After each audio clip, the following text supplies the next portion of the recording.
நம்மளோட மாண்புமிகு முதலமைச்சர் சிஎம் விஜய் அவர்களுடைய கொடி அறிமுகப்படுத்தினால் இன்று அதாவது பார்த்தீங்கன்னா, சரியா 2 வருஷத்துக்கு முன்னாடி 22 ஆகஸ்ட் 2024 தன்னுடைய சினிமா கெரியரின் உச்சத்த தூக்கி போட்டுட்டு, தமிழ்நாட்டு மக்களுக்காக ஏதோ நல்லது செய்யணும் அப்படின்னு சொல்லிட்டு மனுஷன் தன்னுடைய வாழ்க்கையவே தமிழ்நாட்டு மக்களுக்காக அர்ப்பணிச்சு 22 ஆகஸ்ட் 2024ல முதல்ல பார்த்தீங்கன்னா, அவருடைய கொடிய அறிமுகப்படுத்துறாரு.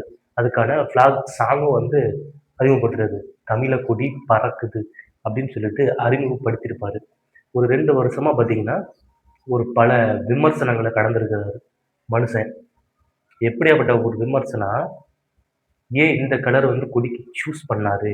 ஏன் இந்த வாகை மலர் வந்துச்சு? ஏன் 2 பக்கமும் யானை வந்துச்சு? அப்படின்னு சொல்லிட்டு, இந்த இதில சொல்லுவாங்க இல்லையா? யூடியூப்ல இந்த வாடகை வாய்ய ஆனந்த் அவர்கள் சொன்ன மாரி, அந்த மாதிரி நெறைய விமர்சனங்கள் இருந்துச்சு. சிஎம் விஜய் அவர்களுக்கு. ஆனா, இப்போ பெருமையா சொல்லலாம். நம்ம தான் தமிழ்நாட்டினுடைய முதலமைச்சர். நான் நம்பனா நான் இல்ல.